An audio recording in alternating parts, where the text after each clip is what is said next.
ഇങ്ങേര് ബ്രസീലിൻ്റെ done തന്നെയാണ്, അതിലാർക്കും സംശയം വേണ്ട.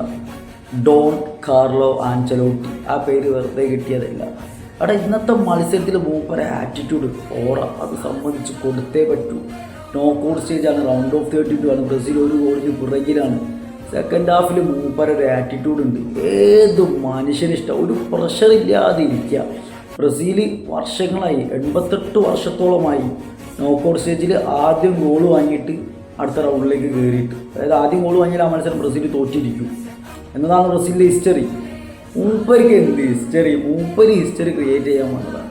സെക്കൻഡ് ഹാഫിൽ ബ്രസീൽ കളിച്ച കളി കണ്ടാലും അറിയാം, എതിരാളികൾ പോലും ഞെട്ടിയിട്ട് ഞങ്ങളൊക്കെ ഉറച്ചു. ഇത്രയും ബെസ്റ്റ് പെർഫോമൻസാണ് ബ്രസീൽ കാഴ്ചവെച്ചത്. അമ്മാതിരി പെർഫോമൻസ് നമ്മൾ തന്നെ വിചാരിച്ചു നെയ്മർ എന്താ ഇറക്കാത്തത്. ആഞ്ചലോട്ടി എന്താ പറഞ്ഞത്, 60 മിനിറ്റുകളായിട്ടും ബ്രസീൽ ഗോളടിച്ചില്ലെങ്കിൽ നെയ്മർ ഇറക്കി വിടാനായിരുന്നു പ്ലാൻ. പക്ഷെ ഒന്നടിച്ചു, 1-1 കളി പൂർണ്ണമായും ബ്രസീലിൻ്റെ പ്ലാൻ എന്താണോ അതിനനുസരിച്ചാണ് പോകുന്നത്. അതുകൊണ്ടാണ് പിന്നെ സമനിലയിൽ നിൽക്കുമ്പോൾ നെയ്മർ ഇറക്കി വിടാഞ്ഞത്, ആ താളം തെറ്റണ്ട എന്ന് കരുതിയിട്ട്. എക്സ്ട്രാ ടൈമിൽ ഇറക്കാനാണ് വിചാരിച്ചത്, 90 മിനിറ്റ് കഴിഞ്ഞിട്ട് മത്സരം ജയിച്ചിട്ടില്ലെങ്കിൽ ഇറക്കാനാണ് വിചാരിച്ചത്. നെയ്മറുമായി സംസാരിച്ചിട്ട് സെറ്റാക്കി വെച്ചിട്ടുണ്ടെന്നാണ് ആഞ്ചലോട്ടി പറഞ്ഞത്. പക്ഷെ മാർട്ടിനെല്ലിക്കും ബ്രസീലിനും മറ്റൊരു പ്ലാനായിരുന്നു. എക്സ്ട്രാ ടൈമിലേക്ക് കൊണ്ടുപോയില്ല, അവർ റെഗുലർ ടൈമിൽ തന്നെ കളി തീർത്തു. ഏതാണ്ട് കളി ബ്രസീൽ സെക്കൻഡ് ഹാഫ് കണ്ടിട്ട് പേടിക്കാത്ത ആരുമില്ല. ആഞ്ചലോട്ടി ബ്രസീൽ രണ്ടാമത്തെ ഗോൾ അടിച്ചപ്പോഴും എല്ലാവരും മരണ സെലിബ്രേഷനില്ല. ആഞ്ചലോട്ടി ഇതൊക്കെ എന്ത് എന്നുള്ള മട്ടിലായിരുന്നു.